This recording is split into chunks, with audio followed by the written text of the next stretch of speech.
What if America's biggest trade partners suddenly turn their backs? With a single stroke of the pen, Trump has reignited a trade war that could disrupt billions in global commerce. U.S. President Donald Trump has announced plans to reinstate and expand tariffs on steel and aluminum imports. The newly proposed duties, 25% on steel and an additional levy on aluminum, would build upon earlier trade restrictions. Furthermore, Trump has advocated for a reciprocal tariff system, ensuring that nations imposing higher duties on U.S. exports face equivalent tariffs in return. This aggressive stance has already drawn swift condemnation from key U.S. trading partners and allies, particularly in the European Union and Canada.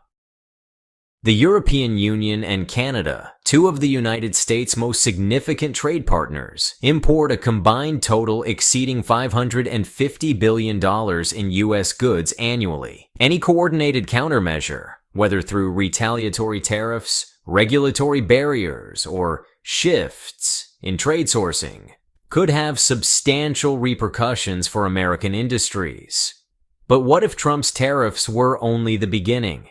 His latest remarks about Canada may be even more controversial than his trade war. During a recent Fox News interview, President Trump reiterated his belief that Canada would be better off as the 51st U.S. state. He claimed, "We lose $200 billion a year with Canada, and I'm not going to let that happen." He further criticized Canada's reliance on U.S. military protection, stating, "They don't pay much for their defense. And frankly, that's not an assumption they can keep making." These remarks echoed sentiments he expressed earlier in a pre-Super Bowl interview, where he questioned Canada's economic viability without U.S. backing. Trump proposed that annexation could resolve trade imbalances and benefit both nations. Canadian Prime Minister Justin Trudeau responded swiftly, calling the comments an outrageous betrayal of long-standing U.S.-Canada ties. The Canadian public has overwhelmingly rejected the notion, with political leaders from across the spectrum condemning the suggestion as an affront to national sovereignty. In light of Trump's comments, Canadian leaders have taken decisive action to reinforce the nation's independence. NDP leader Jagmeet Singh has proposed a 100% tariff on Tesla imports, specifically targeting Elon Musk, a vocal Trump supporter. Singh declared, "We know that Donald Trump's billionaire buddy Elon Musk is a key player behind this 51st state nonsense, so let's hit him where it hurts." Additionally, Singh has advocated for increasing federal rebates on electric vehicles, proposing a $10,000 incentive for Canadian-made cars to counteract economic pressures created by U.S. tariffs. Stéphane Dion, Canada's ambassador to France, strongly rebuked Trump's assertions, stating, "If Canada isn't viable, show me a viable country." He emphasized that such rhetoric violates international norms, including the United Nations Charter, and vowed that Canada would defend its sovereignty. Industry Minister François-Philippe Champagne highlighted the crucial role Canadian steel and aluminum play in supporting U.S. industries, including defense, shipbuilding, and automotive manufacturing. Canadian steel and aluminum are integral to the U.S. economy. "We will stand firm in protecting our workers and our industries," he asserted. Catherine Cobden, president and CEO of the Canadian Steel Producers Association, warned that Trump's tariff plan could be economically catastrophic. Targeting Canadian steel and aluminum is completely unfounded and unjustified. If exemptions aren't secured, immediate retaliatory measures are necessary, she stated. "If you're in the market for a new car or home appliances, expect to pay more. These tariffs will drive up steel and aluminum costs, adding hundreds, even thousands to the price tag." Conservative leader Pierre Poilievre outlined a robust national defense strategy, including the establishment of a new Arctic military base and doubling the number of Inuit Rangers from 2,000 to 4,000 to strengthen Canada's northern security.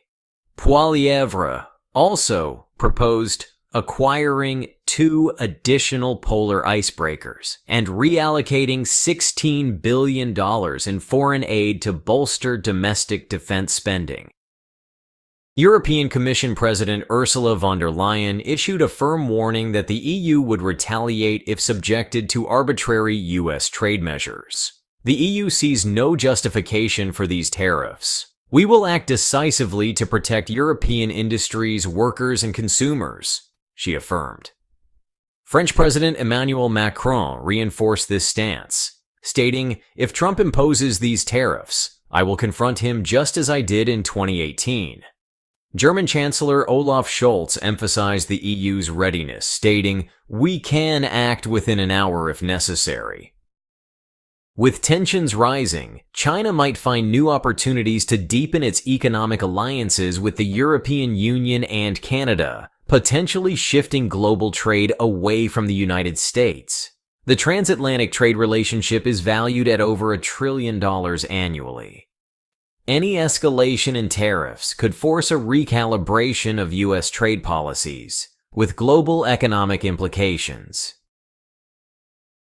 Trump's revived initiative includes a 25% tariff on steel and a still undisclosed tariff on aluminum, targeting both adversarial nations and traditional allies alike. His proposed reciprocal tariff system, which seeks to match each trading partner's import duties, could further destabilize trade relations.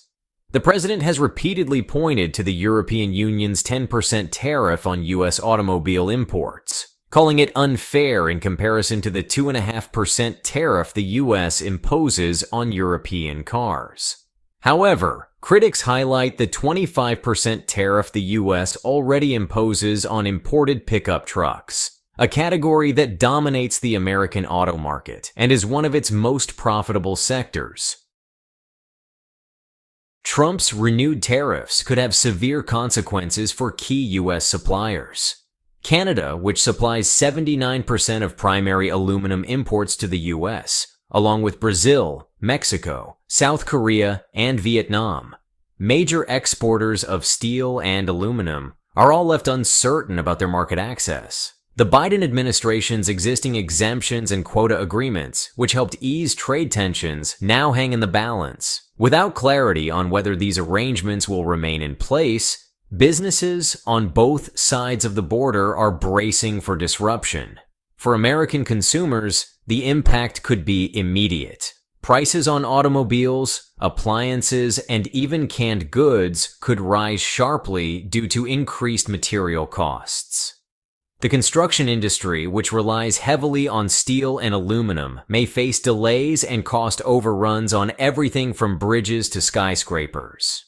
If these tariffs go into effect, the financial burden won't just fall on foreign exporters. It will hit American businesses and households directly. Trump's first term saw aggressive trade policies, including sweeping tariffs on steel and aluminum in 2018. While these moves temporarily boosted U.S. steel mill capacity utilization above 80% in 2019, the effects were short-lived. Global price pressures, particularly due to China's continued dominance in steel production, quickly erased these gains.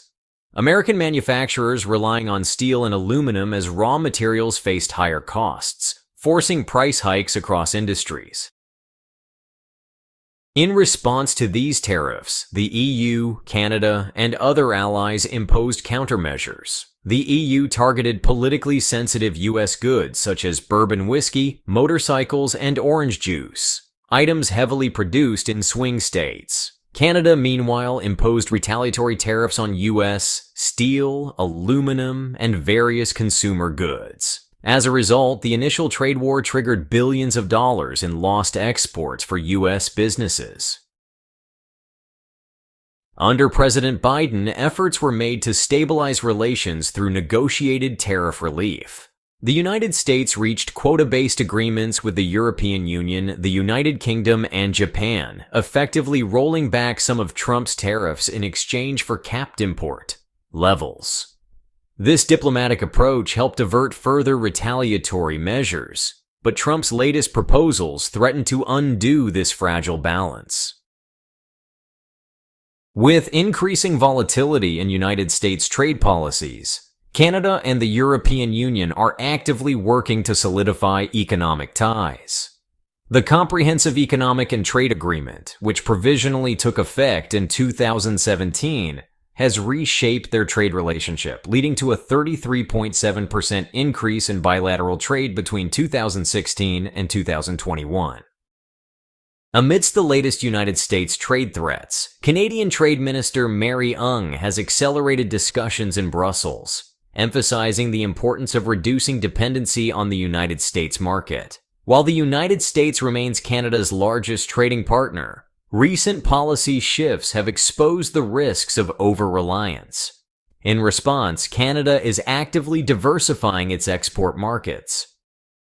One key advantage of CETA is the elimination of tariffs on 98% of traded goods between Canada and the EU. Since its implementation, Canadian exports to the EU have surged by nearly 46.4%. Reaching 32.5 billion CAD in 2021.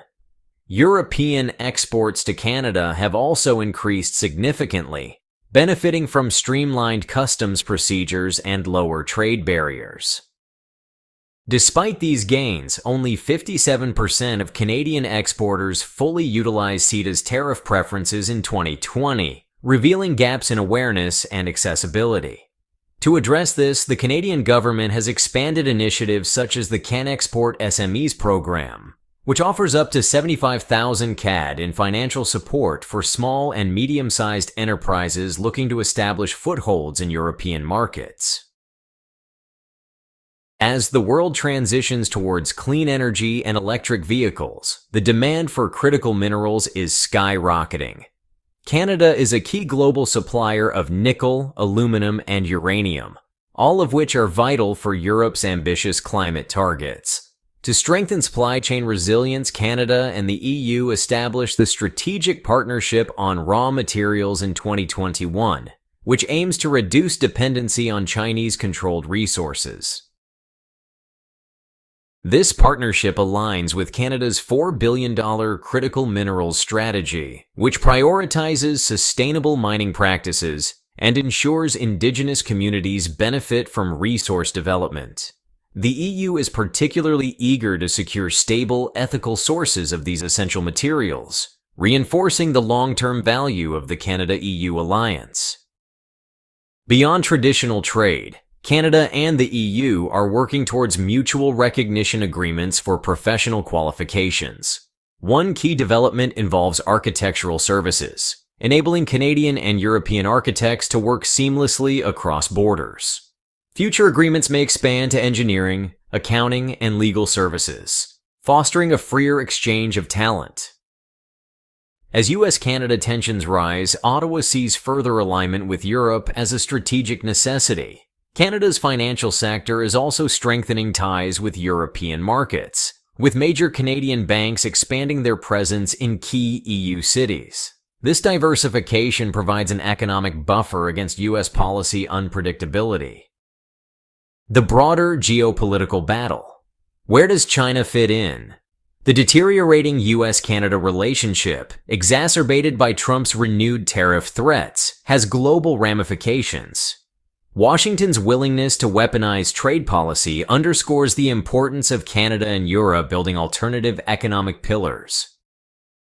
With tensions rising, China might seize this opportunity to deepen its trade ties with Canada and the EU. If Beijing can offer more stable partnerships, it could permanently shift trade patterns away from the US and towards a more multipolar economic landscape. Trump's proposed tariffs and annexation rhetoric have triggered a wave of diplomatic and economic pushback. Canada and the EU are positioning themselves to mitigate risks posed by shifting US policies. Whether these alliances can offset the consequences of US trade aggression remains to be seen.